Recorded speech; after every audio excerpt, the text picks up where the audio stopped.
exactly 30 minutes after 8 here on the AM show. It's an extended version today as it happened yesterday, so we're closing at 10 a.m. We've got to go back to Tamale and join Martina Bugri on the phone on this issue of a military man who is accusing the police plus the military of raiding his home. Martina, hopefully you can hear me. Hopefully we have a better connection. Good morning. Good morning, Mama B. I hope you're well, Martina. Yes, I'm good. So how did this incident happen?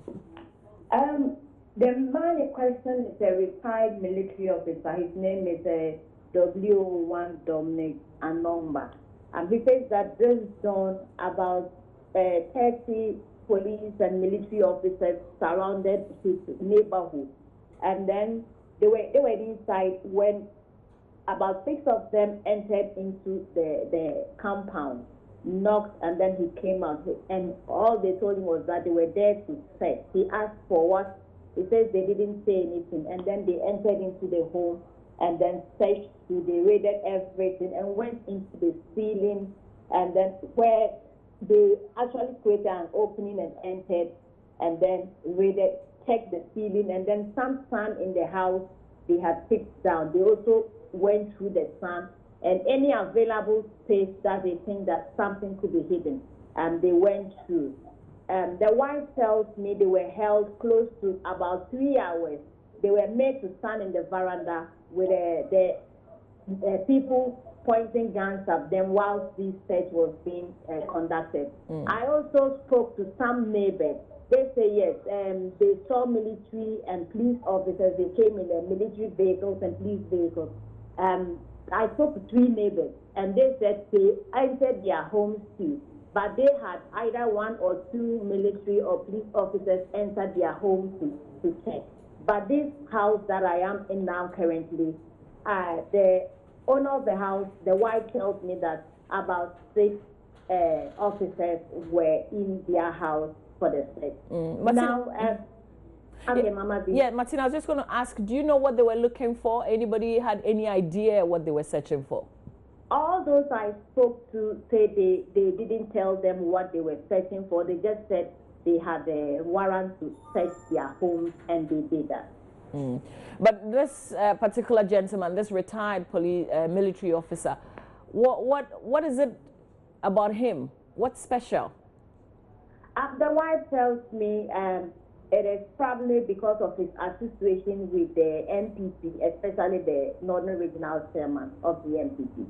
And that's why probably they think they are targeted, they are being searched. So what did they take away? She said nothing was taken away. They just finished and said they are fine with the search, and they left. But did they show them any search warrants? No, they did not show any warrant. But he says that having worked at the military barracks, he knew some of them, and so he opened them when they arrived. Okay, so they didn't enter, it wasn't a forced entry then?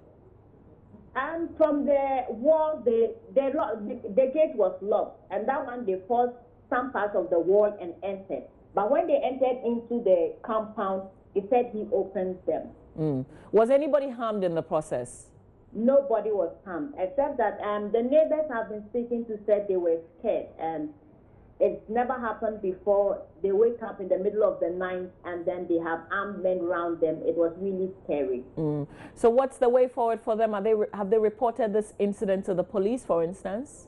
The WO is on his way to the police station now to report the matter. But I also called the Northern Regional Police PRO, and he says that he's not aware of this issue and that he will do his check and get back to us. Okay. All right. So, Martina, we'll just hold it here and then come back to you when you have some more information to share with us on this incident. That's Martina Bugri, who is in Tamale in the northern region. Let's cross over now. Let's join Beatrice Edu. Because she's in town gauging the mood of Ghanaians ahead of the polls tomorrow. She joins us live now. She's also visiting some of the terminals to see those who are getting out of Accra to vote where. So, Beatrice, good morning. Where have you been? What can you report from where you are?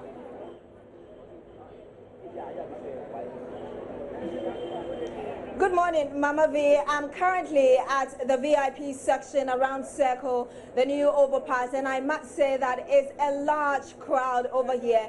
Dozens of people have trooped to try to get vehicles. I've been speaking to some of the VIP officials.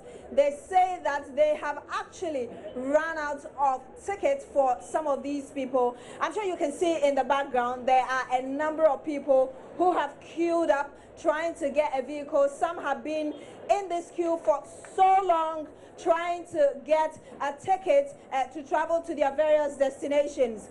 As I speak, I'm currently around the queues, 2 queues for the Ashanti region going to Kumasi precisely, and the queues are so long you don't even know where it starts and where it ends. And I have one gentleman here with me. He's been in the queue for some time now. Hello sir, good morning to you. Welcome to Join News. Hello, good morning. What's your name? I'm Johnson. So you're in the queue to Kumasi. How long have you been here? Oh, literally I've been here for over an hour waiting for a bus to Kumasi. But what have you been told by the VIP officials? There are a lot of people here in a big crowd. So we are not sure right now, but we are hoping we will get the chance to go to Kumasi and exercise our franchise. So you are going to Kumasi precisely to, or specifically to vote? Yeah, I'm going specifically to vote. So why did you decide to vote today, to go today? Oh, I needed to be there early, be prepared for tomorrow, get there early, vote, and come back to Accra early. This I've been extra told one by one of the VIP and officials that they've run out of tickets. I mean, you're still in the queue. What have you been told? Yeah, we've been told we will travel, and we are hoping to travel. We are going to wait till we get the ticket to go to Kumasi and cast our votes. You can't wait to vote? We can't wait to vote. All right, let me try another person. And hello, sir. What's your name? Hi, my name is Kwabna. I'm also going to Kumasi to cast my votes, yes. And so I've been here for the past 30 minutes, but still waiting. But definitely we are hoping that they will get a bus to go to Kumasi. So, though the indications are not good in terms of when we're going to get a car and all that, but we're hoping that before day closes, there will be a signal that we are in Kumasi. Obviously, one of the anxious people who want to go and cast your ballot. I had to take 2 days off to be able to embark on this journey. So, Want to let me in on who you're voting for?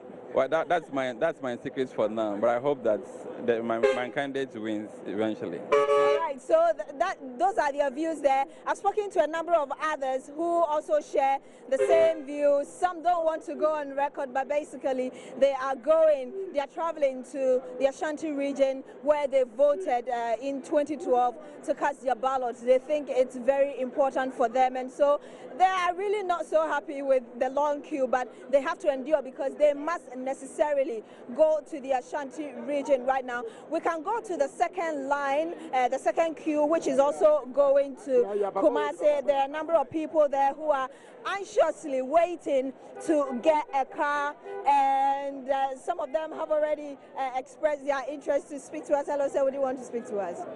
Would you want to speak to us? Where you're in the queue to Kumasi, right? Oh yeah. Why are you going to Kumasi?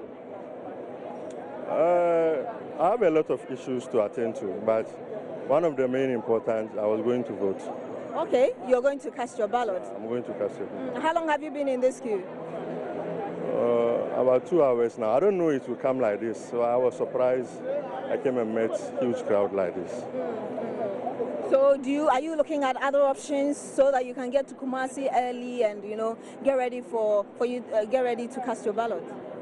Yeah, I would have even taken flight, but because I'll be dropping along the way, that's why.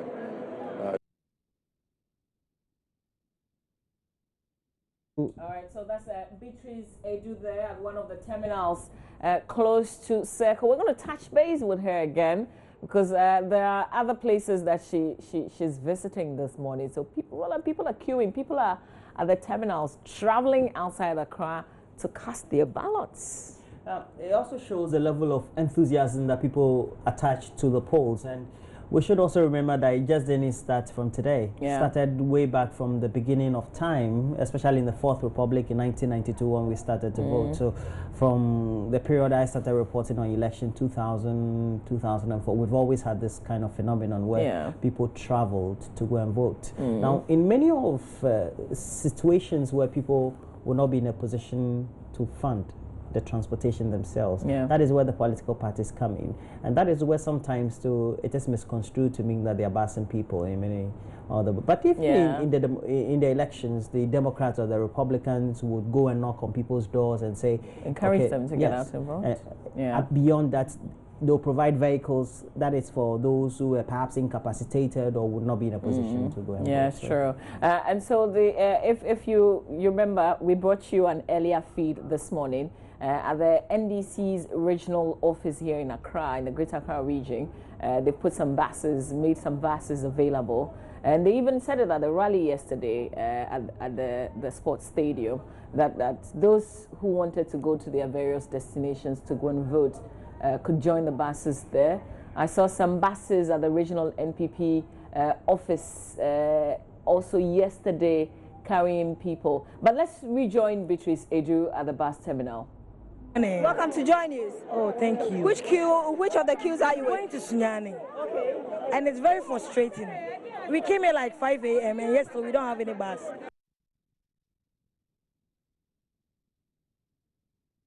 Right, so we having a little challenge with the technology there, but Beatrice will certainly join us with more. We've got Rafiq Salam who's joining us via Skype, and Roland is going to engage Rafiq because he's going to talk about some of the seats to take a look at tomorrow, where our eyes should be really. What are the hot seats, the swing seats, you know, from where he is. And Rafiq, a very good morning to you. And yesterday, or the early part of the show, we talked about some of the seats that we needed to look at. And you talked about Kalio, and also you talked about Laura, etc. But particularly, what really was the atmosphere characterizing yesterday, when we know that is the last day for the political parties to convene, events, and the last day of campaigning, etc.?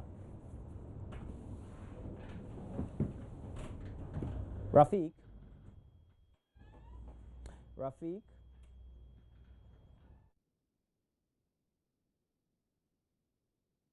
Just don't seem to get the streaming coming into the studio right. So we'll try and re-establish that very link, and when we do that, we'll bring you a lot more of the comment, especially coming from Rafiq Salam, about what the atmosphere was, Awa and the environs, and particularly the whole of the Upper West region. We know that yesterday was the last day of campaigning for the various political parties, and Rafiq is back on stream. Rafiq, how was the atmosphere yesterday? Hello, good morning. Good morning, Rafiq. How was the atmosphere yesterday? The atmosphere yesterday hasn't changed. It still remained the same. Some few political activities that we experienced, especially in the Central constituency. I saw members of the CPP, people who are supporting the parliamentary candidate Suleiman Isaka.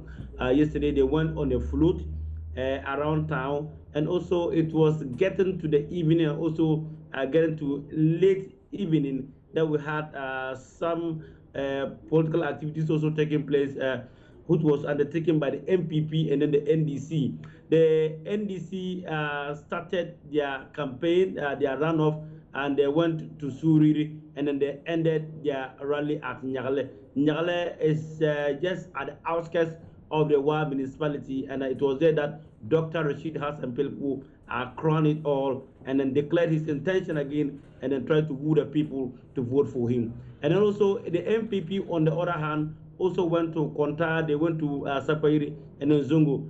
These communities are also very close, so clearly means that it happened at the heart of town, and that was where he also called on the people to look at him the second time. I'm talking about the Isaku Tire movement, and then for the people to vote for him. But places like Laura, I stand yesterday or the day before yesterday, campaigning or using the radio was banned by the DISEC, and then it has to deal with the NDC, and then the NDC, and then also the independent candidate who happens to be the incumbent member of parliament, Honorable Asibi Samson Abu, his supporters, and also the supporters of BDZ, who nearly ended in a scuffle, and so the police has to come in and then also ban both all political parties in the Laura constituency from going to the only radio station there to do their campaigns. Now, what was the thrust of the messages that characterized the last-minute campaigns for the political parties? When we look at the NDC, talking about Dr. Rashid Hassan people, what they have been propounding, what they have been talking about, how to deal with what he has done for the constituency the last 4 years. Remember when Rashid Pelpo took over the mantle, he talked about his greatest priority, which will be education, and then that's what he has been talking about, and then also the need to retain him so that he will help the people, he will help the constituency to grow. He talks about the private sector, which he has always prouded that WA is one of the, or the Upper West region is one of the fastest growing cities in the country, and he thinks that giving him that mandate again, it will help their constituency to develop further. You talk about the MPP, and then the MPP, Isako Tahir Moment has been talking about a scholarship, education scholarship of a short for the people. He's thinking that the pledge or the promise, the policy of the MPP to give free senior high schools, he wants to supplement that, complement that effort by the party by also coming out with an education policy of a sort, talking about education policy of a sort that will complement the effort of the party at the basic level, so that when you are going to tertiary, he will help the student or whoever is involved to go higher. And you talk about the CPP, they are calling for change, and then also James Ohungananya, who happens to be the parliamentary candidate for the PPP, he's saying that they have created jobs, and then he's saying that he has been able to woo several companies into the region. He talks about into the constituency, talk about 8 companies that he's been able to woo into the West Central constituency, and he's thinking that given that opportunity, he will do more. He cited an instance about the clay industry, which is abundant in the West Central constituency, and he's going to bring people so that they will come and open a clay factory in the West Central constituency.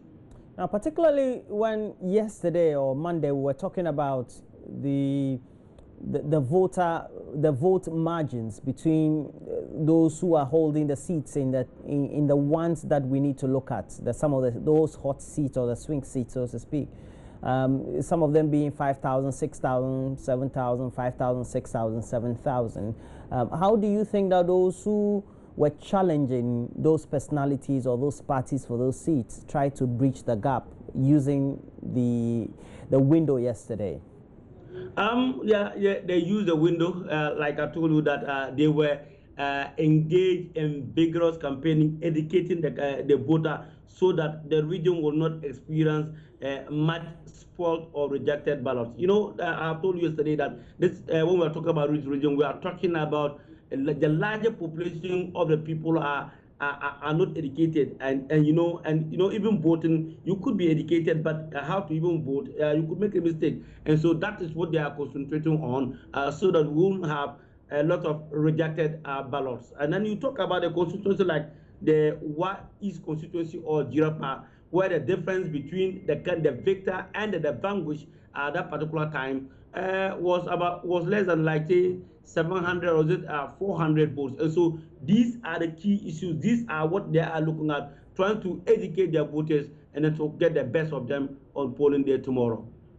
Well, we have to thank you very much. And Rafiq Salam is our correspondent in WA, and he is monitoring activities not only in WA, its environs, but linking correspondents from the Upper West region, and we'll try as much as possible, get a lot more of our correspondents online and try to speak to them, get a sense of what really the atmosphere was the whole of yesterday, because yesterday was the last day for undertaking heated campaigning and convening those rallies and those party events. But so today is a fallow period where everybody just cools it off and tries to make a sense of all that has transpired during the electioneering, and then they make a choice and try as much as possible to get to those polling stations and get to vote. Just in case you want to tell us how the situation is in your area, please make sure that you get interactive through the number 0560 800,000. It's a number for our WhatsApp platform, and currently we're streaming live on our page on Facebook, Joy News on TV. But on today's peace message, we're bringing you a message from the presiding Archbishop and General Overseer of the Action International Church or Chapel. And we have Archbishop Nicholas Duncan Williams in this very peace message. One that loves this country and was born in this country, and I've lived all my life in this country, and if Jesus tarries, I intend to live the rest of my life in this country. I love Ghana, and I believe you also do love this country. On the 7th of December, we owe it to Mother Ghana, our children, and to posterity to exercise our voting rights through the ballots, and not violence, and not bullet, and not insult. Remember, it's the ballot, not a bullet, not a cutlass, not violence. Let's go out there on the 7th of December, exercising our voting rights for the sake of prosperity and our children. Let's do what is right, that we may rise up on the right side of history and not on the wrong side of history. Those who exercise violence and will use any other means apart from the ballot must remember that you may end up on the wrong side of history where posterity may judge you. I believe if we do the right thing, you and I will wake up on the right side of history. God bless you and make this country great and strong. See you on the 7th of December. In Jesus' name, amen. And as the General Overseer of the Action Chapel International, Archbishop Nicholas Duncan Williams in his peace message today. But that's where we do the transition and get back to Beatrice Seidu. And she's in one of the bus terminals just close by us or located in Accra, because we have hundreds, if not thousands, of Ghanaians who are going to various destinations to make sure that they go cast their ballots from tomorrow. And Beatrice Seidu, if you have a lot more, please let us know.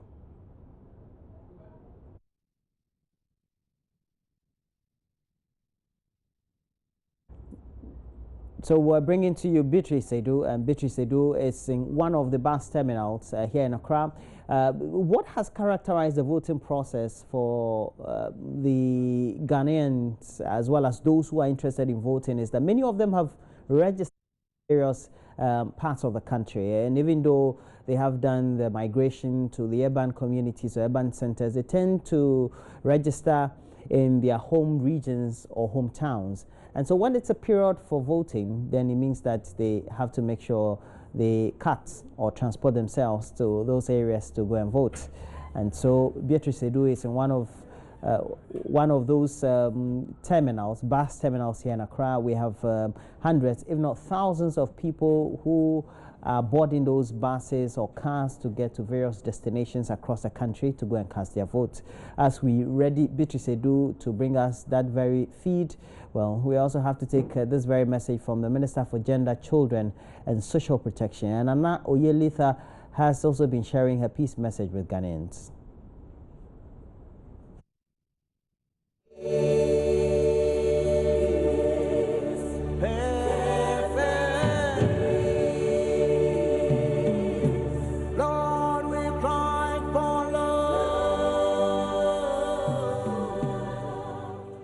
My name is Nana Oyelitha. I am the Minister for Gender, Children and Social Protection for the Republic of Ghana. On December 7th, 2016, Ghana, for the 6th time since we adopted the 1992 Constitution, is going to elect a leader, a president, and parliamentarians throughout the country. This is a very critical democratic exercise. We are exercising our political rights. And that is simply what we're doing. exercising our political rights to determine who will lead Ghana as the President of Ghana and who will represent us in Parliament. Ghana is a peaceful nation. We are peace-loving, and we believe, as the Black Star of Ghana, of Africa, that we ought to set an example. This is a simple process, and I urge all Ghanaians, as the Minister of Gender, in charge of a sector that caters for and empowers vulnerable populations, the aged, orphans, vulnerable children, women, young men, young women, and also our brothers and sisters, persons with disabilities. If we decide to be violent, if we decide to disturb the electoral process by disrupting voting, by applying violence, it is our dear brothers and sisters, our vulnerable brothers who are disabled, who are old, who are women, who are children, who are orphans, who will suffer. As a peace-loving Ghanaians, I urge all of us, let the Black Star of Ghana shine. This Black Star of Ghana and of Africa will shine when once again we demonstrate our maturity, our patriotism, and the democratic value of peacefully electing a president for Ghana.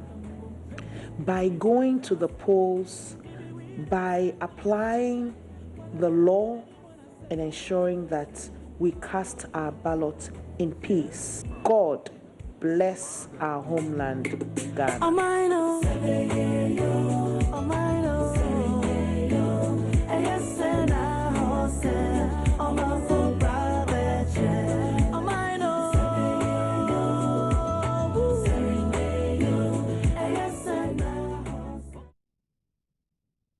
Cry for peace,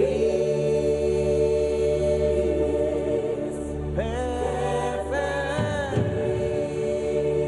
peace. Lord, we cry for love.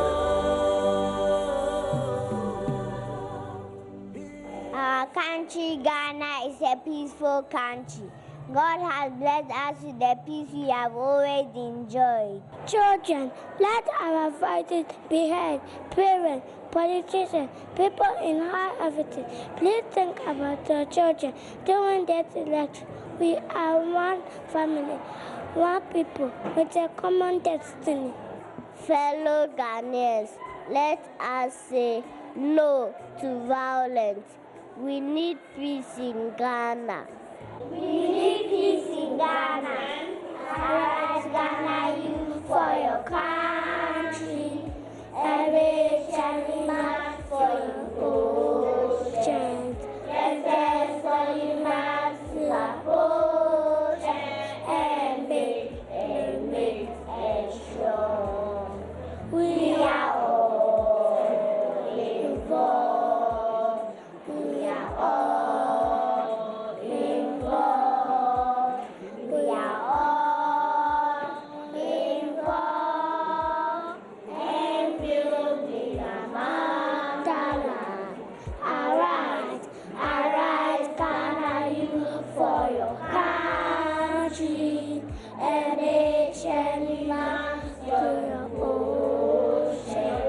Let's from to our ocean and make it strong. We are all involved. We are all involved. We are all involved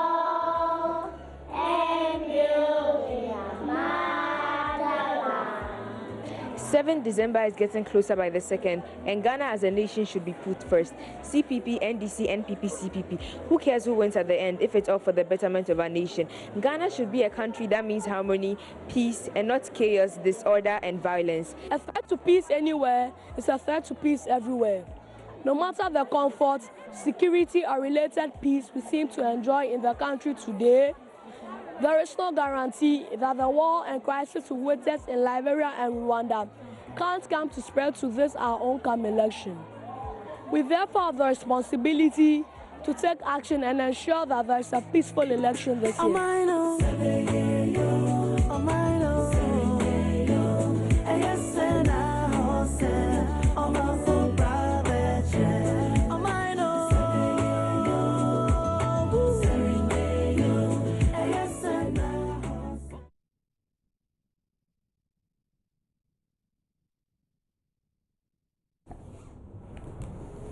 Well, so those children there giving us their peace message, and it's awesome, especially when you know that children are very innocent as they can be. Yeah. Can you recite the national anthem, Roland? CCR. No. Yes, I can. They just recited it. Yeah, I can. Can you start? No, it's just that to be put on the thing as it is. So really? we just have to make sure that... They had camera and a microphone. Yeah, but no they problem. recited. Even me, I'm on. And their children. I'm on. They're little tiny I'm on TV all the time. children. I don't have a problem. So recite it. I don't have a problem at all. So yeah, go ahead. Oh, please, can you zoom in onto him, Roland? Go. Give me come one and let's link on to Albert Sorry. And Albert Sorry is on Skype from Boga. And again, we're looking at some of the areas which are notably some of the swing areas in the Upper East region. And if we already have Albert, we have to just ready him to come in with a stream. And Mama V, Albert is on. Yeah, Albert, sorry. Good morning to you. I hope that you're well today, Albert. And Mama V. Are you ready for tomorrow? Yes, I'm ready. Yes, we are very ready. We have one person also volunteering for us to report from every constituency, all the 15 constituencies of the Upper East region. So we are ready. Okay. How does it feel like a day ahead of the day that we're voting, really, Albert? Okay, so where I'm standing now, the road behind me leads into the Bolgatanga Central Market. To my left here goes into one of the craft markets where people make smokes here in Bolga. In front of me is a bank.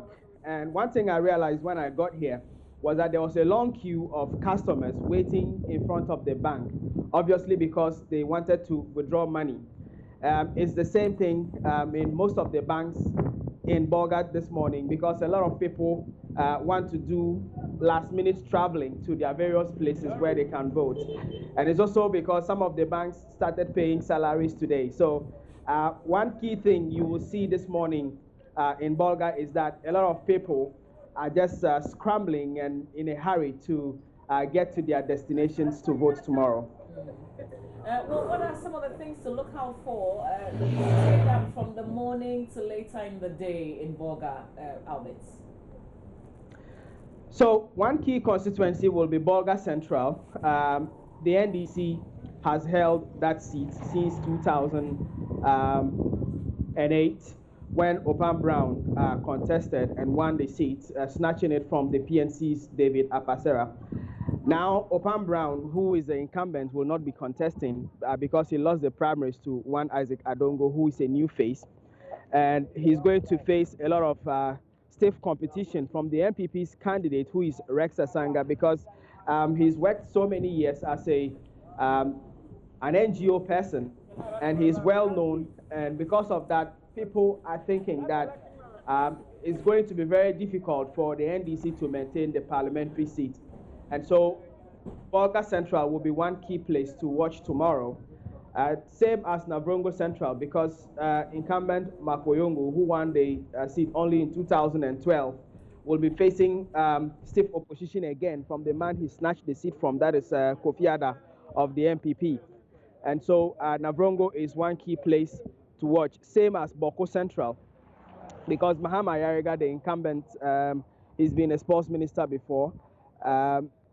And because of that, he will be facing stiff competition. We know Boko because of the ethnic issues that have been there over the years, and because of that, people think that the ethnicity is going to influence how a lot of people are going to vote. So we have Mahama Ayariga, who we know to be from the Kusasi end, who will be facing stiff competition from the MPP's candidate, Gabiana Abugri, who is a woman. And from what we have seen, she seems to have a lot of following because she, we are told, is also with the Mampusi end. So she has a lot of followers there as well. So that is going to be one key place to watch. That is Boko Central. And these are some of the places. We have Timpani, we have Garu as well. And then Talensi, we had a by-election there only last year. And so because of that, a lot of people think the NDC can still maintain the seat because they were holding the seat, which was snatched in 2012, only for the MPP's member of parliament who was holding the seat to become a chief. And that called for a by-election, and the seat went back to the NDC. A lot of people think that the NDC will maintain that seat. So these are some of the places that people should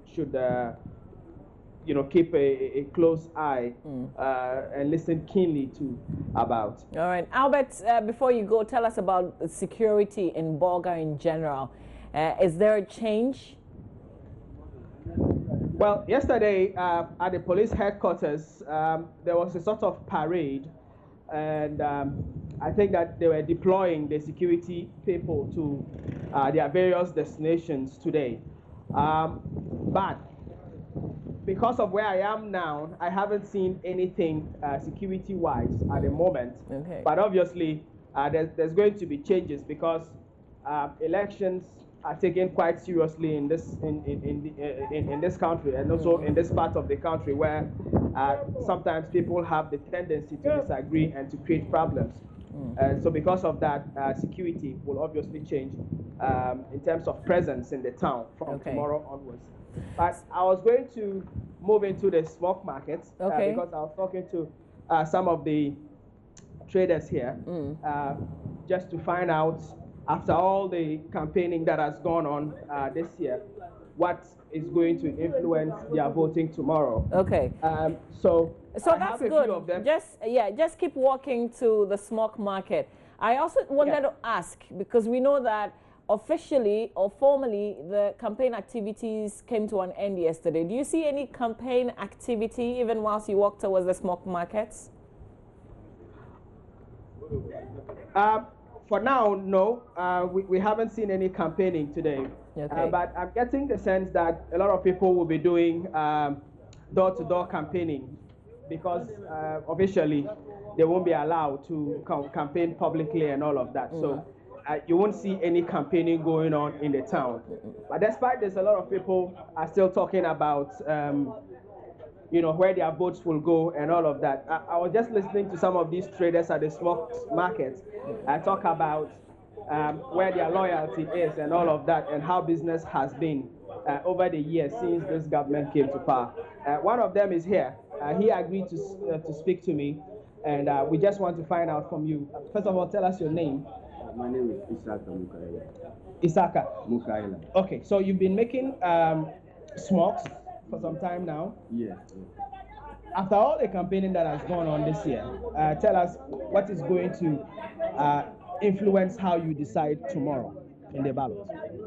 What will influence our decision? Our vote is that, every human being wants something that you will do to improve your life. And we have realized that to the coming of this political party, especially the ruling government, things have been improved in life. So, in what sense? In terms of marketing.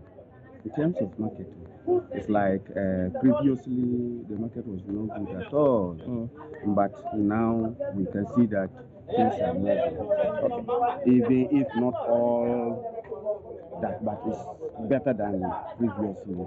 So we think that that one can also influence our vote. But more to the point is that we have seen massive development within the Upper East region. But there are people who will talk about the electricity problems, for example, and you are traders who make smoke. Sometimes you need electricity to work and all those things.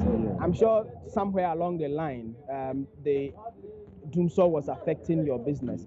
Is that not going to influence anything in terms of how you vote? That one is true. It's true. The doomsday, especially last year or last 2 years ago, we were having challenges with the electricity. Sometimes you want to work, there's no electricity, and electricity is a part of our job because most of our machines, if there's no light, there's no way you can work. So that one to count. But looking at it, it's like now the electricity, as the man himself said, he will fix it. We can see that he's managed to fix the electricity problem. So I think that one has been resolved. Okay. All right. So you look at all these things to decide how you vote tomorrow? Yes, we think, because if somebody said he will be able to do something and he managed to do, even if not all the best, but he has managed to put up something. So we have to just give him another time to go, and then we'll see what he will be able to do for us for the next 4 years. After that, if we want to change, we can now change. Yes. Okay. So, Mama V, this is one trader here at the Bolga Smokes Market about what influence his for tomorrow. Yeah, it will be interesting to know what the yam sellers are also talking about. Maybe that's something you can do for us later on in the day. But Albert would have to leave our conversation here. Really appreciate it. Thank you so much. That's Albert Story reporting from Bolga. He will be stationed in Bolga the whole of tomorrow, going around different polling stations together with all of our other correspondents and reports on the ground tomorrow. It's full coverage of the elections. And here on our show, the AM show, an extended version of it. We wrap up at 10 and we continue with programming with elections at the center, the 2016 general elections. In a bit, I'll be telling you about the special voting exercise because the police, the Electoral Commission released the figures and they've given us all the statistics in terms of how it went last Thursday and on Sunday as well. But Roland, I've got a message there. This person says, Mama V, please tell Roland to give us his peace message in Everga, Kusasi, Mamprusi, and Fanti. Kojo Fori says so. I should have asked Albert to give us his message in some kind of, in his local native language. Where is the message coming from? Kojo Fori. What's +49 is what? +49? Yeah. I think it's in India. Okay, cool. So Kojo is in India, if you say so. Or Germany. Give us your message. Germany. Stop asking about source and give me the message. Yeah. +49. I just want to make sure that we get the right things. Then, it's +49. Yeah? It's Germany. I got it right. No, but what has that got to do with peace message? But there are lots of you sending us messages. Germany. So let's so read some of your messages. are we going for a break or what are we? We're taking more messages. So somebody sent me a peace video. It says a peace campaign video from the police administration composed by Constable Gladstone Amalaka from Tamale. All right, it's something that I'll take a look at later on. We'll probably share with everybody else watching right now. This one says, Nana Kwame from Obuasi, I want to ask if I'm found printing fake currency, wouldn't I be arrested? If yes, why is it that the thumb-printed ballot papers found in Kumasi, the original police commander, COP Kofi Boachi, could only say it's fake and we should not pay attention to it? I'm sure there's some investigation going on because we've got to figure out who did it. Because when he went to the room, I mean, there was nobody in the room at the time, even though somebody, of course, had rented the room and they had checked out. So, but I think we should leave things to the police. Yeah, for them too. Here's another message that says, what we need is peaceful elections in our various constituencies, and we pray it shall be well for us. From Nuro Kena, Yenumi Jimmy in Mampurungu, sending us that message. Lots of messages. Oh, so Roland, Kojo Fori is in Hamburg, Germany. Hamburg. Yeah.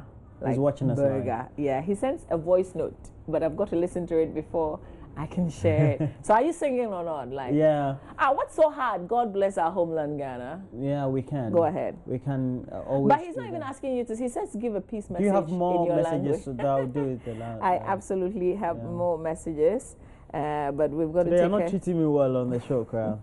Kind of bullying me, molesting me.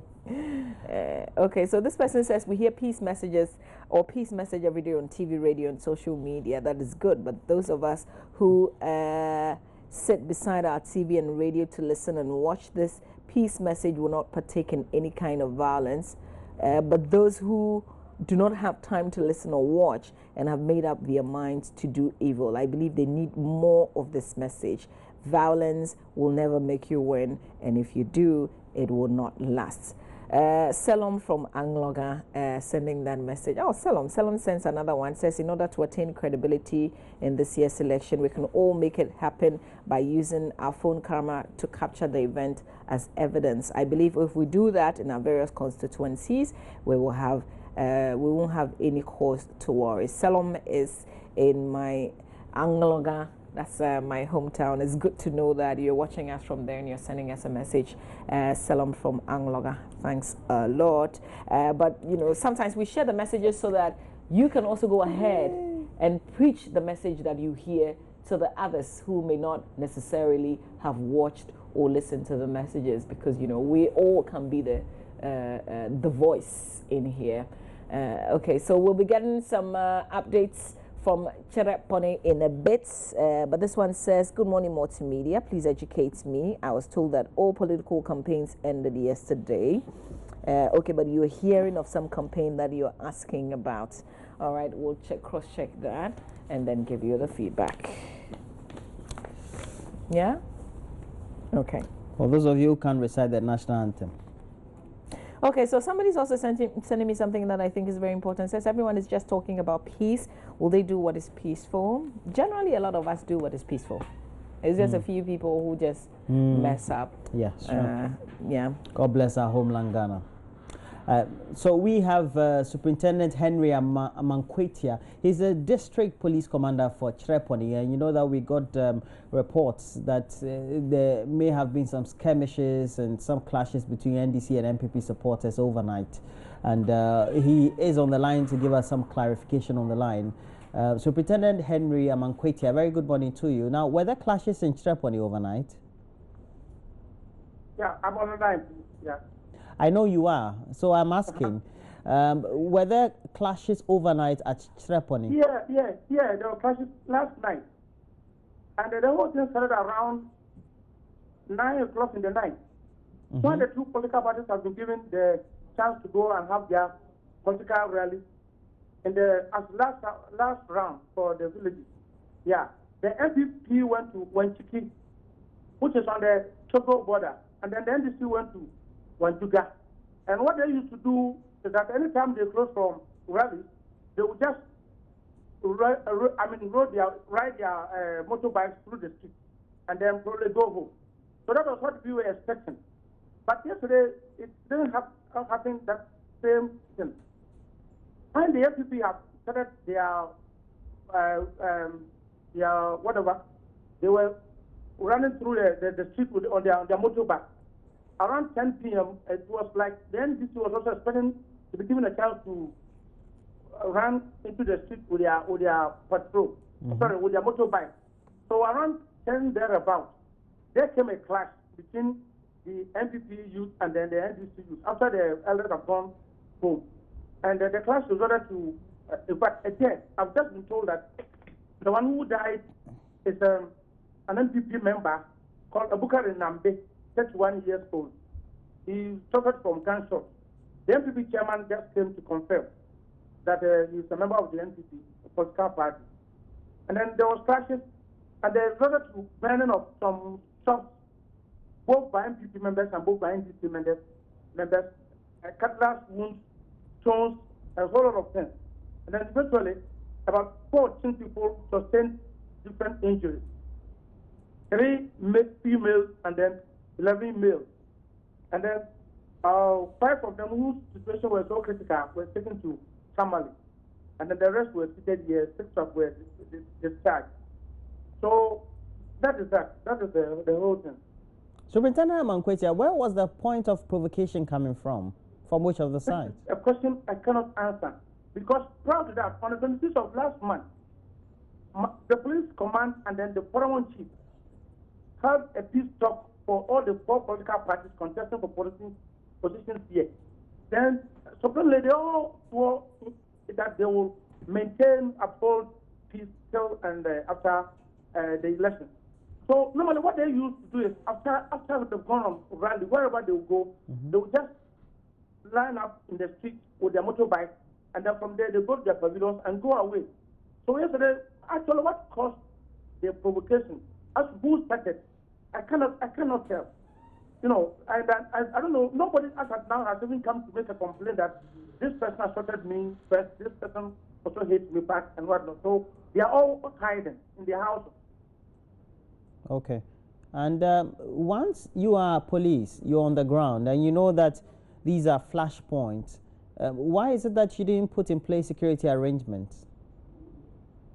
Normally, we are prepared for the election, which comes up tomorrow, right? We are prepared for the election, which we know that there will be a whole day for us. And then all of a sudden, this thing happened yesterday. And it happened late in the night. So whatever it is, we cannot be foreknown to prepare ahead of this thing. Because here's what they've been doing on their return from rallies. They just patrol the street and then they go back. You know? So that's what is happening. So we couldn't foresee that such a thing will happen. And moreover, it was late, very, very late, around 9:30, because 9 o'clock I was still in the street. And it just started like a motorbike hijack, not even hijacking, motorbike crashing, and then they started to fight, started throwing stones. And then, I mean, even the gun who killed the guy was fired late, somewhere 12:30 to 1 o'clock. They fired around 45 minutes to 1 hour, late in the night. And then we got to know that somebody has died out of it. I see. And then some stores were also burnt. While the NDC were burning some stores belonging to the NPP, the NPP were also burning some stores belonging to the NDC. We were lucky to have reinforcement from Yendi, both military and the police, who came to be for security. Okay. And then, by the time that they came, the state have been able to silence the situation. So we are doing well for us to prevent whatever will happen tomorrow. My colleague wants to ask you a question, but before she comes in, which town did you say the 2 parties decided to convene the event? The MPP went to Wenchiki. Wenchiki. That's the last town where we have the customs and the immigration. Okay, that's Wenchiki. Wenchiki. And then the NDC went where? The NDC went to Wenjuga. Wenjuga. So we have Wenchiki and Wenjuga. They are far apart. They are not close to villages whereby you can say this can happen. And even at the rally, nothing happened there. Nothing happened at the rally ground. They all came to ceremony, and this is where the incident took place.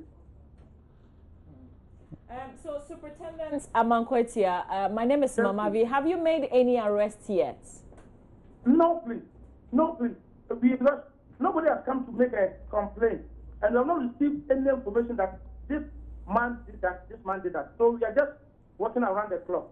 I just want to inform the paramount chief, who has been a stakeholder for peace talk, and he has been with me all along, that we are now going to call the party, especially these 2 political party leaders, to my office, and then ask them how they violated the law that they have made, or the swearing in. And then from there, probably names will be picked up, and then we can instruct the arrest on them.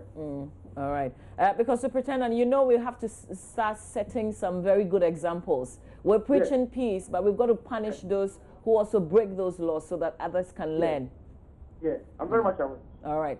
We'll leave our conversation here. Thanks a lot for your time, sir. Thank you. That's the district police commander there in Chereponi, updating us as to how things happened. And especially when overnight. we know that the parties, for example, MPP went to Wenchiki, and then NDC went to Wenjoga. Yes. And at the end of the day, once their polls apart, then the security also should have known that when they are converging at the same place, definitely there are likely to be some tension between the two.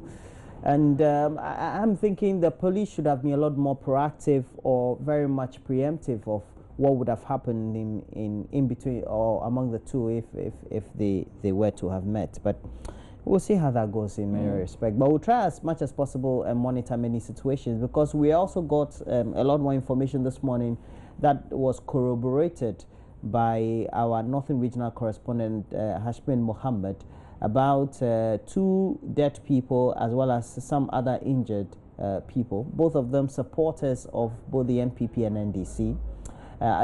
They clashed overnight, and again in similar circumstances as we're reporting in the Chiraponi area.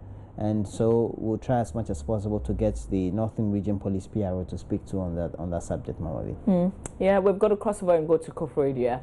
Maxwell Kudako is our colleague. He's joining us via Skype. We want to talk about some of the seats to look at in tomorrow's elections. Maxwell, good morning to you. I hope you're well. Yeah, I'm very well. You? I am good. How are you looking forward to tomorrow? Have you prepared enough? Well, by the grace of God, everything is on course. Okay. I have prepared physically and mentally for tomorrow's event. Okay. Last night I saw the Ghana Police Service also deploying personnel across the region. As at 6:37, I saw a lot of these big bars, popularly called Kufo bars, at the police headquarters, conveying people from the Galloway to other parts of the region. So all in all, we'll say that the region is prepared for tomorrow's event. All right. So take us through some of the constituencies and the seats to look out for tomorrow. Well, certainly the Eastern region has become a battleground for the 2 main political parties. The NDC has what they call the Agenda 50-50, which suggests that they would want to share the popular. Hello, Maxwell? Hello, Maxwell? Okay, so clearly we don't have a good connection there with Maxwell Kodako, who's our colleague in Kofrodia. We're going to rectify that and bring him back. But somebody on WhatsApp says, Dear Mama V, can we also hear people talk about justice? As for me, I would have liked that at best we had a Justice and Peace Council instead of the impotent Peace Council that we all seem pretentiously to be at home with. God save our homeland, Ghana. That's from Chevin Hohoi. Peace Council is a very useful institution, but I like the fact that, you know, you are saying Justice and Peace Council. That's not a bad idea either. You know, we can propose it sometime. Let's see if we can get a better connection with Maxwell Kudako. Maxwell, we lost you somehow. Can you hear me? Yeah, Mom, I'm here. I can hear you loud and clear. Okay. Yes, I can now. So you're talking about some of the seats to look out for. Fantastic. What I was just saying is that the NDC says they have an agenda called Agenda 50-50 to share the popular votes with the MPP in the Eastern region, while the MPP also claim they will want to secure about 60 to 70% of the popular votes. Now, there are about 6 or more constituencies in the Eastern region that has become a target for these 2 political parties. Constituencies like the Ofuase Irebi constituency, where our own former host of the Super Morning Show, Joy FM, Kojo Oponkroma, is contesting, is one of these key parliamentary seats that both parties are struggling for.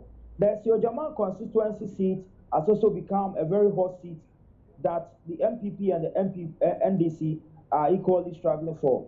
Areas like Upper West Achim constituency, the Akwatia constituency, where the deputy minister has also become a very hot seat. The MPP is struggling to wrestle from Baba Jama. Constituency like the Abrem constituency is being contested by the regional minister. He is the second time she is contesting for the seat. And then when she contested in 2012, she was a district chief executive. Presently, she's being contested by a candidate from the MPP, one Osef Frimpong John, and then one CPP candidate, Dankwa. So this is one of the issues you can talk about in the Eastern region. Areas like Shebun constituency, where the former minority chief with Honorable Opariansa is contesting, has also become one of the Okay, it looks like we'll have to leave our conversation. Constituency, which is being contested. And we certainly will have to leave that conversation here. Maxwell Kodako, I think we got a larger import of, what you're communicating. There will be more of such conversations ahead of the polls tomorrow. I've got a message, Roland, on WhatsApp. This one says, I'm Kofi in China. I hope Joy News will give us a live coverage tomorrow. Yes, we will. That is why we've designated our center here, the election headquarters, because we have the history, the pedigree to give you the best of what the election issues are already. We've been very much active in reporting on the electioneering in itself of the various political parties, the key stakeholders, and the programming we have is part of the continuous program package we have to make sure that before the start of the voting process, during the voting process, and even when the results are trickling in, we're here with you, giving you the best information from every nook and cranny of the country, what really is happening, because we've deployed tens of our correspondents across the country. We also have allied as well as sister stations across the country who are also going to help us to consolidate again our gains in election reporting during this very season. So this is the best platform to be. Yeah, it is. Simon in Sweden says, let's remind our politicians that there can only be two results. They will either win or lose, and they should be prepared for any one of them. It's not about what good policies they think they have.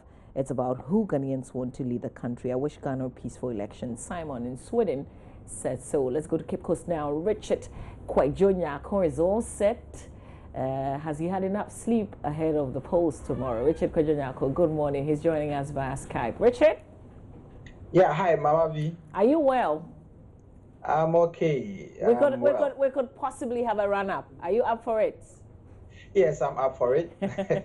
Okay, so Richard, how is Cape Coast today ahead of tomorrow? What's the mood? Well, there are feverish preparations that are ongoing. I visited the Electoral Commission office a short while ago, and they were putting together documents. While some political parties and observer groups have also come there to get some document and to cross-check some fact and information from this outfit. I also went to the Regional Police Administration, and as of last night, we were still deploying police personnel to other parts of the constituencies in the central region. So it looks as if that the activities are really, really ongoing. I could see political party vehicles that are also doing some mop-up. They are not campaigning though, but they are still doing some mop-up at the University of Cape Coast and the Cape Coast Polytechnic or the Cape Coast Technical University. The students are there. They are waiting for vehicles. So you see them in long winding queues. They're waiting for vehicles to convey them to their various places of destination where they would have the opportunity to vote. So I can say that, well, you see evidence and traces of the election fever that is catching up here in Cape Coast. Cape Coast is generally a very quiet place. Take us through some of the seats, the constituencies that could possibly be hot.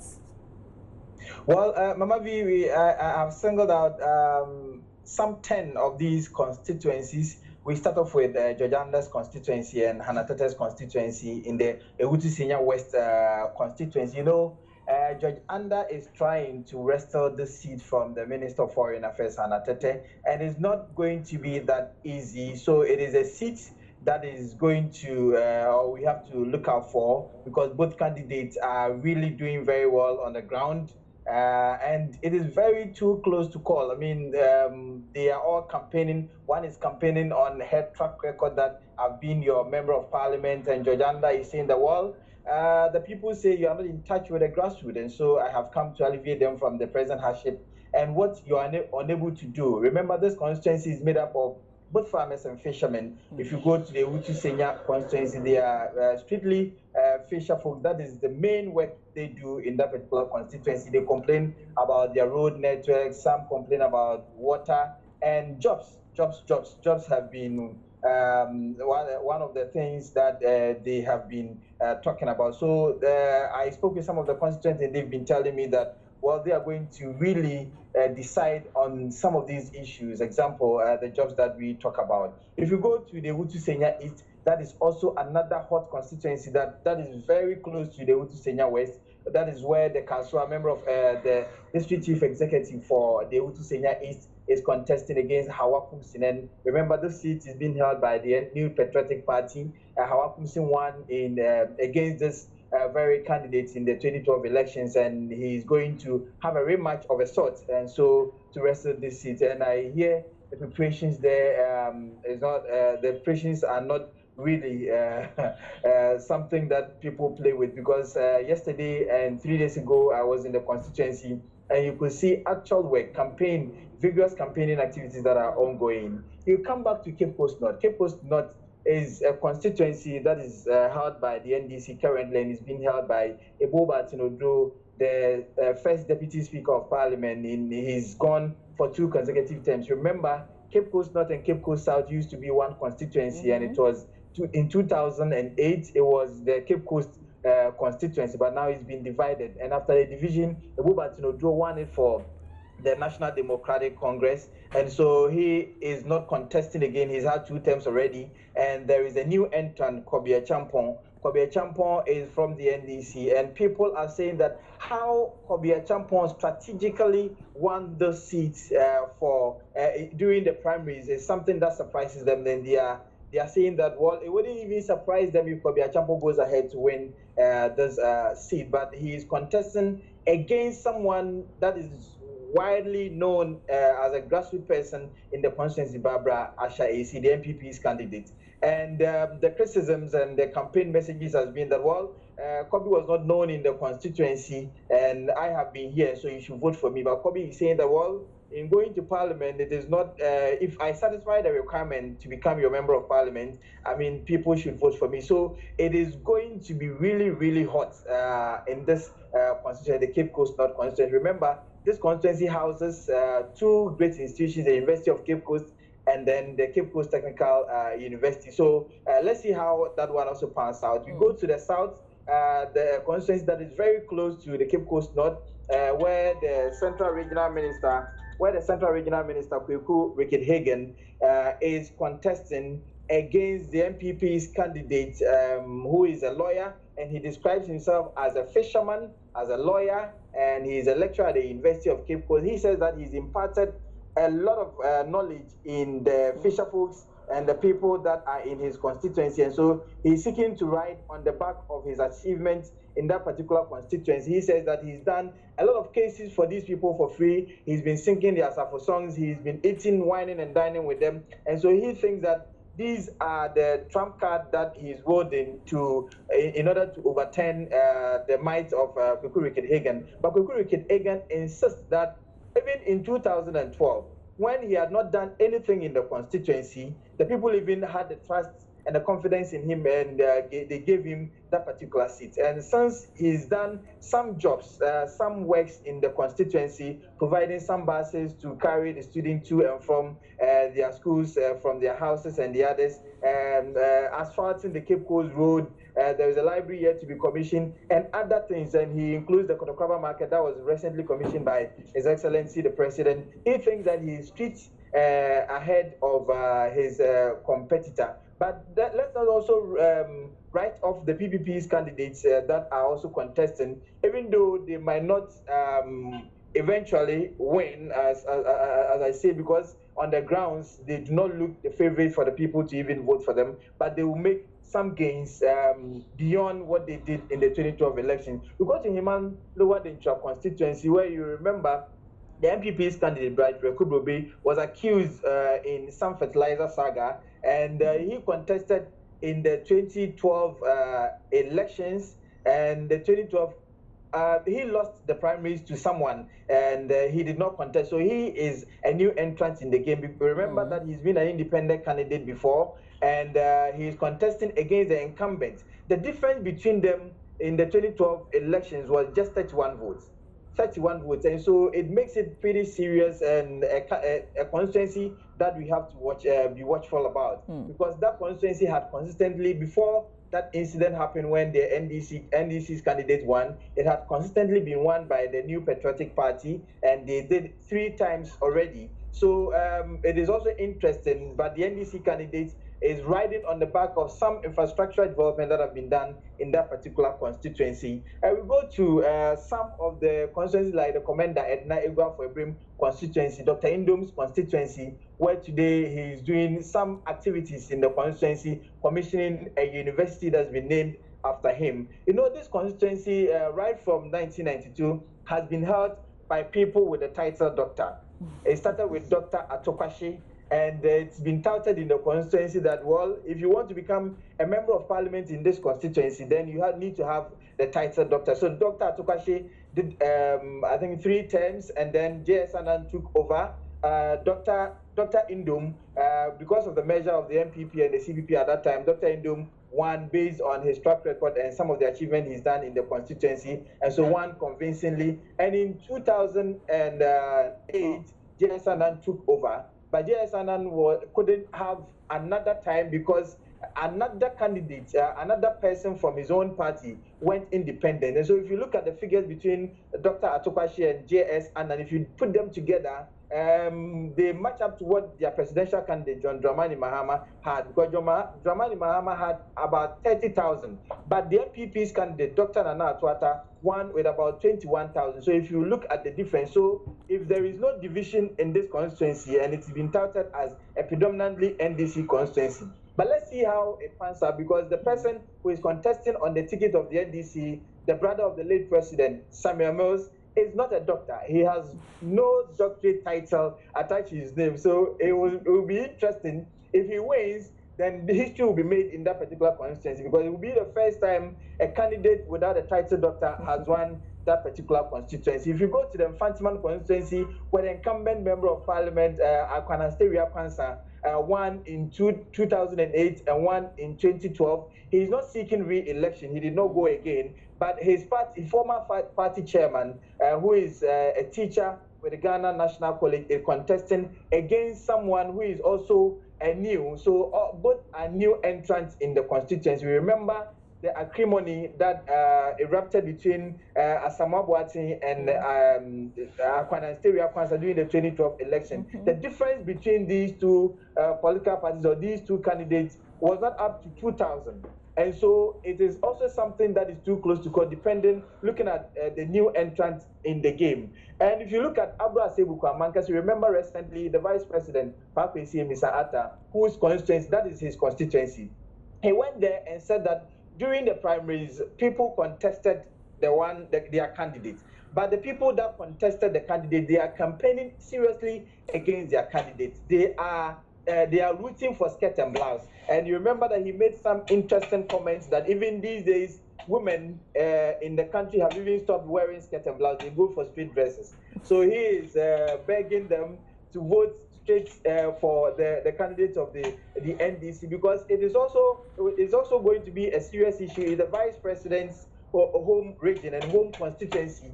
The candidate of the NDC loses, but he is also pitching his might against a very serious candidate of the New Patriotic Party. He's a grassroots person. He's done a lot of projects, even though he's not in power. He's done a lot of projects in the constituency, and that is his claim to fame, and that is his claim to victory. So, Mama V, these are some of the hotbeds we have in the central region. You look at the Futu constituency, not forgetting Afenyomakin, who is the incumbent, and Eric Donata of the National Democratic Congress.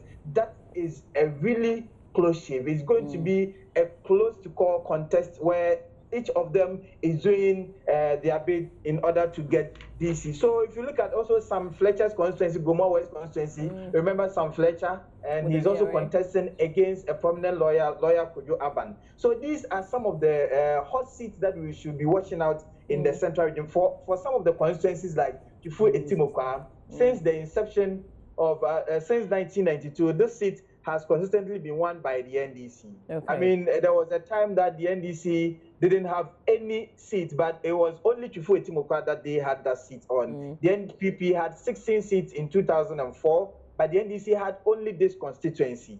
And so the gap between the candidate then, Abraham Jumodum, and the incumbent, it keeps increasing. The gap keeps increasing. So let's see what happens. The Upper Ditra West and the Upper Ditra East constituency, they've constantly been with the MPP, and so much is not even expected that it is going to swing. So these are some of the possible seats that we should be looking out for. Yeah, definitely, Richard. And this is very detailed. You have a lot of work ahead tomorrow.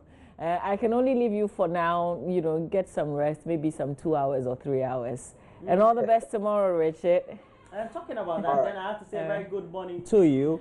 Pastor Bachman, you are with Harvest Chapel in Cape Coast, and a very good morning to you. I hope that you're having a good time and you're going to vote. Please vote. All right. And I'm monitoring from the messages that we're getting on WhatsApp that there are quite a good number of people around the world who are watching us. Doka says she's watching in Qatar. And she says, let all vote peacefully tomorrow. We love our country and don't want anything to happen. God bless you all for the great work you're doing. All right, Dorcas, keep watching Joe News. We're giving detailed, very detailed coverage of the elections. We've got to go back to Beatrice Edu. In a bit, we joined her earlier, looking at the terminals and who is traveling to where. What exactly are they going to do? But I get the import. A lot of the travelers are going because of tomorrow's election. So we'll link up with Beatrice Edu now. Okay, so we'll link up with Beatrice Edu in a moment. We have a couple of your messages. This one is from Edu Amwating, who is giving us this message from Bantama in Kumasi. Says that I know Nana Addo Dankwa Akufo-Addo is the right person to be president come 7th of January 2017, but all we call for now is peace. And we know that the peace messages have been coming from the individuals themselves. And Beatrice Eduamankwa, also in Asing Manso, okay, he says that she says that the MPP are poised for victory, but the MPP cannot rule in chaos, and so that is why all voters must make sure that they vote in peace. That's a pretty good message. Here's another one. It says, our referee, the EC, must handle these elections with honesty, justice, and fairness to avoid any room for complaints and possible violence. Our peace hinges on how well EC handles the game tomorrow. This message coming from Nana Kwesi, who's watching the show in Techiman. You too can send us your message on 056800,000. I promised to go through the release from the Electoral Commission in terms of the special voting exercise, but there was also a message attached to the press statement that came out yesterday, Roland. And the EC is encouraging everyone to use the Commission's short code 6363 to check their registration details. Have you checked the 6363? Please I know do it now. I know somebody. I don't remember my. Do it now. I don't remember my. You need your voter ID to do it. Okay. So if you've got your ID, you can do it. If you have your ID number. Your ID number, you can do the 6363. Let's quickly go. It will show you your polling station, where the polling station is. Yeah. Okay. Let's go to Beatrice Edu. I'll come back and read the rest of the statement. Beatrice, how long have you been here? Only today I came here. Okay, like since what time did you come here today? Around 6:30 to 7 o'clock. So how did you get to know that your party was organizing this for you so you could go to your area? Well, they told us to bring our people here. When we organize, when our people are very ready, then they will give us bus to go.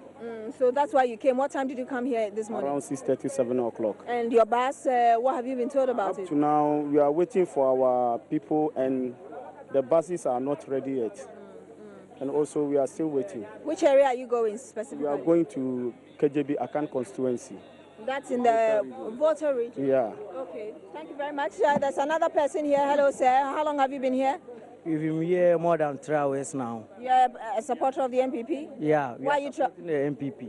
Why are you traveling to? We are ready to change the president. Why? We're going to change him because Why? we are suffering. you yourself, you know that what is going on. It's not good. If you say you are suffering, what do you mean by you're suffering? We are suffering like some of us here, we are students. So because of the admission fee, we couldn't continue, right? I am not a government worker, but you here, you work for some times and then you get your monthly pay. But I am here, I have to work and then get something small. But the president did not consider all that thing. So we did not continue the school. So we are going to change it. And definitely the car will come. Surely, inshallah, we are going to change it by the grace of God. Where are you going?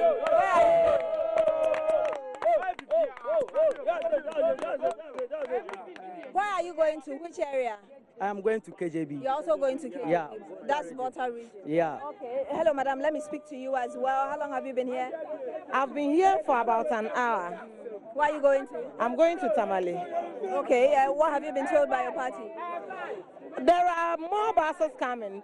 More have already come, and a lot of our friends and brothers and sisters have already left. We are waiting for some. We those here are not up to the number that have gone.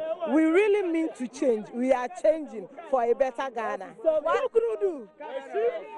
did you choose to go with the bus being provided by your party, the buses? I wanted to go alone, but it was yesterday evening they called me and said there was some buses given. I wanted to go with them because I want to see the unity in the party. MPP, we are one. Okay, thank you. So let me speak to. Okay, hello, sir. What's your name? My name is Adams Mutawakil. Okay. Yeah. Adams, what? Mutawakil. Okay, where are you from? I'm from Akan constituency in the Volta region. Yes. Are you an executive there? Yes, I'm an executive there. What? I'm the branch chairman for Akan in Accra. Yeah. Okay. Yeah. So you're also organizing your people to go. We've organized our people that we are going with them this morning. Yes. So we are now waiting for the arrangement of buses so that we can convey our people back to the constituency. How do you feel today? In fact, it was okay. I see the enthusiasm. Now I know MPP will surely take it by the grace of Allah. How do you feel today? Today I feel good. By seeing my people, the number of buses that left to the various regions and the districts, in fact, I feel that yes, we can do better this year. Yeah. And then we are waiting. Anybody who wants to steal, then we have to die, all of us. We are ready for anybody who wants to snatch a ballot box. Nobody should attempt snatching a ballot box. So we are signaling to any other candidate. But if anybody does that, it has to be the police to enforce the law. We know the police are enforcing, but it's not all that. Police will be there, they will slap your regional organizer, regional chairman, police will not do anything. So in order to protect yourself, you have to defend yourself, you have to react. So that's why we are telling them. Yes. But we are for peace. Nanado advised that we should be peace at all times. So we don't want any confrontation. But you bring yourself, you also attack. So a number of party supporters are enthusiastic today about what is going on, ready to cast their ballot tomorrow. I will speak to a few others. Hello, sir. What's your name? Godfrey. Where are you going to? Bimbila. Bimbila. Okay, what have you been told? I've got Bimbila. Yes, but what have you been told by your leaders? Nana. Okay, so you're going today to vote? Vote. Okay, yes. Where are you going to, sir? What's your name first? Yeah, my name is Say Peter. I'm going to Bimbila. Yeah, I'm going to vote. I'm going to change. Yeah, change is coming. You seem very excited about it. I seem very excited. I was here yesterday night, and I'm still here. I'm organizing my people to take them to Bimbila and in Quantanov. So that's why I'm here. And we are still expecting more cars. The people are too plenty. Yeah, so we are here to organize them and take them for change. And we believe, inshallah, it will work. So you heard him there. A number of them, like I said earlier, are excited about what is going on. And you can hear them in the background there. You can hear them in the background there. Why are you so excited? Why are you so excited? Yeah, my day. Young Kalina, Yaska, Aduma knew we are saying, says a crama, baby, Adana Cronfor, Yasaka Krabakoyano, say, bread, and yes, some, your person and Ambra Boamano, no Bianaska, Aduma Grow, we are seeing, and it's a show, your poor or mine, Cassia, Dana Muyaka, Yama, I Mama, red card, Uncle. All right, so he's basically, what's your name? Medindi Kwame. Kwame, he's basically saying that the youth in the country are suffering, and so they want to vote for a change. They want to bring in the presidential candidate of the opposition New Patriotic Party, Nana Addo Dankwa Akufo-Addo. I can also see a number of people here coming out of the regional office. They are carrying their bags and I think getting ready to go. A number of them carrying their bags over here, trying to get out of here. But there are also more people here who are, you know, gathering their belongings to go and take their vehicles.